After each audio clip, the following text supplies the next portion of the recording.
नमस्कार दोस्तों आज हम एक ऐसी गज़ब की शख्सियत के बारे में कुछ बातें आपस में बांटेंगे जिस शख्सियत के बारे में कहा जाता है कि उसकी कृतियाँ, उसकी कहानियाँ विशेष रूप से तहज़ीब के गाल पर तमाचा हैं, सभ्यता के गाल पर तमाचा हैं। ये उसके बारे में एक किसी समीक्षक की, किसी आलोचक की टिप्पणी थी जो बिल्कुल मौज़ूं थी।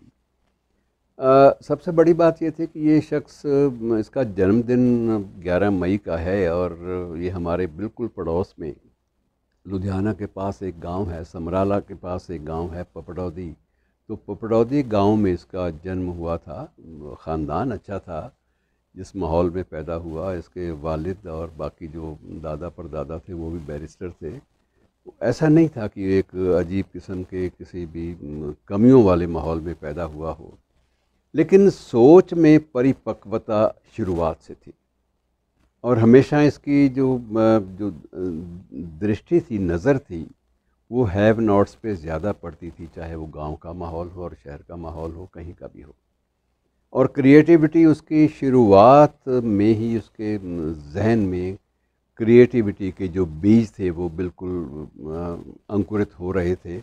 और उसको सबसे पहली जो एक प्रकार से शह मिली और उसे प्रोत्साहन मिला वो लाहौर में ही मिला, जबकि एक अच्छे उस वक्त के, अपने वक्त के एक अच्छे समीक्षक ने उसे राय दी कि तुम में गज़ब की प्रतिभा है और तुम इसका इस्तेमाल करो। तुम इसका इस्तेमाल नहीं करोगे तो ज़ंग लग जाएगा तुम्हारी प्रतिभा को और तुम अपने पूरे के पूरे परिवेश को, पूरे के पूरे मुआशरे को बहुत कुछ देने में समर्थ हो। इसको हौसला हुआ। वो दिन मित्रों बड़े ख़तरनाक दिन थे, जबकि पूरे उपमहाद्वीप में एक नफ़रत की आग जो थी वो धीरे धीरे सुलग रही थी। और बावजूद इसके कि हम लोग, पूरा देश, पूरा उपमहाद्वीप उस वक्त एक विदेशी ताकत के कब्ज़े में था, जो कि हमारी तहज़ीब को भी घुन की तरह खाए जा रहे थे, हमारी कल्चर को, हमारी तहज़ीब को, हमारी कला संस्कृति और जो हमारी क्रिएटिविटी थी, सब चीज़ों को वो घुन की तरह धीरे धीरे खाए जा रहे थे। और उनकी कोशिश थी कि हम लोग इन चीज़ों से महरूम हो जाएं, और यदि हम इनसे महरूम हो गए तो हम सदियों तक उनकी ग़ुलामी करते रहेंगे। ऐसे माहौल में जबकि जुल्म व तशद्दुद का भी एक पूरा का पूरा शिखर था, चरम था, उस माहौल में भी मंटो ने जब लिखना शुरू किया तो वो अजीब ढंग से सामने आया कि उसको लगा कि जैसे पूरी की पूरी तहज़ीब जो है, संस्कृति जो है, ये इसके जो ठेकेदार बने हुए हैं ये इसको तबाह करने पे तुले हुए हैं। और मित्रों, गज़ब की बात आपको लगेगी कि एक ही शख्स पर 6 बार मुकदमे चले अश्लीलता के आरोप में। किसने जो लिखा वो वल्गर था, वो अश्लील था, वो सामाजिक सरोकारों के बिल्कुल ख़िलाफ़ था, उनकी मुखालफत करता था और उसमें कहीं भी तहज़ीब नाम की कोई चीज़ नहीं थी। 6 मुकदमे चले। 3 आज़ादी से पहले भारत में, कहना चाहिए उस वक्त हिंदुस्तान एक ही था, लाहौर में चले। और 3 बाद में जब बंटवारा हो गया तो फिर लाहौर में पाकिस्तान की हुकूमत ने 3 बार मुकदमे चलाए। 6 बार मुकदमे चले, लंबे लंबे मुकदमे चले। और हर बार वो बाइज़्ज़त बरी होता रहा, क्योंकि हर एक जज ये समझता था कि इस आदमी को सिर्फ सच बोलने की सज़ा नहीं दी जा सकती, क्योंकि ये अक्सर अपनी वकालत खुद करता था। और इसके ज़्यादातर केसेस में, मामलों में, जिस वकील ने इसका पक्ष लिया, बड़े प्रोमिनेंट थे, बड़े प्रसिद्ध वकील थे, हीरालाल सिब्बल, चंडीगढ़ के रहने वाले थे। अब वो नहीं हैं। उनका संतानें जो है उनकी कोई आईएएस में और कोई राजनीति में, कोई मंत्री पद पर, कोई सांसद, ये सब कुछ रहा। सिब्बल स्वयं बताते थे, मेरी उनसे कई बार मुलाकात होती थी, सिब्बल स्वयं बताते थे कि एक बार मैंने ख़ुद इसको बुलाकर कहा कि तुमने कोई वकील जो है वो अपना तय नहीं किया मुकदमे की पैरवी के लिए, चौथा मुकदमा है तुम्हारे ख़िलाफ़ और तुम बिल्कुल खामोशी से इन चीज़ों को बर्दाश्त किए जा रहे हो। और इसमें तो जो सरकारी जो अभियोजन पक्ष है, सरकारी जो इस्तगासा है, उसमें तुम्हारे ख़िलाफ़ बड़े संगीन जुर्म के इल्ज़ाम लगाए गए हैं और अगर वो इल्ज़ाम प्रूव हो जाते हैं सारी उम्र जेलों में सड़ते रहोगे। तो उसने कहा मैं क्या करूं, मेरे पास देने के लिए कुछ नहीं है। और सिब्बल कहते थे कि मैं हंस पड़ा। मैंने कहा देने के लिए छोड़, तो देने वाले मुझे बहुत हैं। मुझे बहुत कुछ मिल जाता है ज़िंदगी में, और मुझे वकालत के पेशे ने बहुत बेपनाह दौलत दी है, सब कुछ दिया है। लेकिन जिस चीज़ की मैं तलाश में था कि मैं किसी बंदे को, किसी क्रिएटर को इंसाफ दिला सकूं, वो मुझे सामने मेरे बैठा है। और मैं कैसे अपने फ़र्ज़ से मुनकिर हो सकता हूं। मैं बिल्कुल कोताही नहीं करूंगा, और मैं तुम्हारा मुकदमा खुद लड़ूंगा।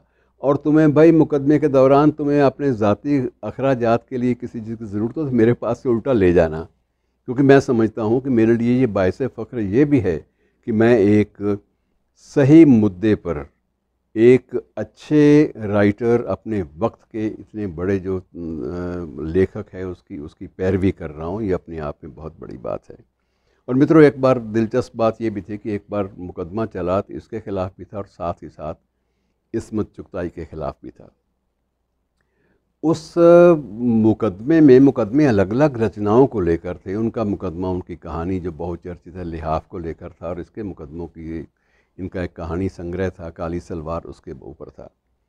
अब सारे मुकदमे की सुनवाई हो गई, और मुकदमे की सुनवाई में सबसे बड़ी बात ये थी कि मंटो तो बिल्कुल बाइज़्ज़त बरी हो गए, और अ, उसको बाकायदा जुर्माना अदा करके जान छुड़ानी पड़ी। और ये चीज़ें भी एक ज़िंदगी का, अदब की ज़िंदगी का हिस्सा हैं।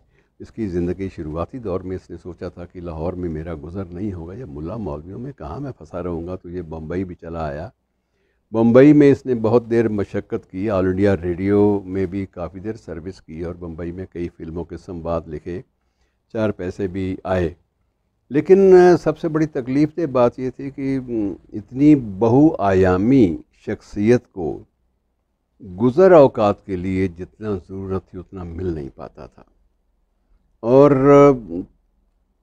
लाहौर के एक पब्लिशर ने, जिसका नाम था Lahore book stall, Lahore book stall के नाम से ही पब्लिशर का नाम था, और उस पब्लिशर ने इसकी एक कृति जो थी उसके 50 संस्करण छाप दिए, और कहते हैं कि वो लाखों की तादाद में तब भी बिक गई थी।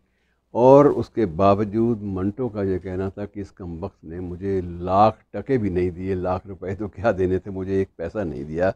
और हमेशा अपना खाता दिखा देता कि मेरी ये बिकी नहीं है, मैं तो बड़े चोरी छिपे बेचता हूँ इसको, कहीं मेरे ऊपर मुकदमा हो गया तो मैं क्या करूँगा, मैं तो बदनाम हो जाऊँगा।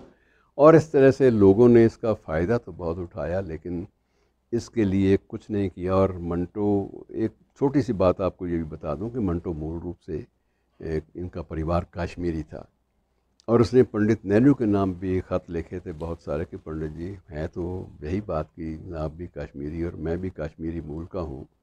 दोनों कश्मीरी मूल के लोगों में एक बात तो होती है, कश्मीरी बहुत खूबसूरत होते हैं, लेकिन इसके अलावा बाकी आपका और मेरा कोई मेल नहीं है।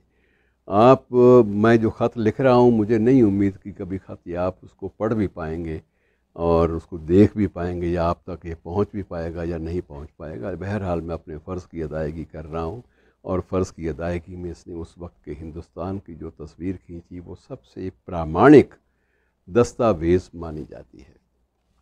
और भारत पाक विभाजन पर भी जो विभाजन की जो विभीषिका थी, जो पीड़ा थी, उस पीड़ा को बयान करने वाला भी यही शख्स था, जिसने बड़े अद्भुत तरीके से चीज़ों को पेश किया।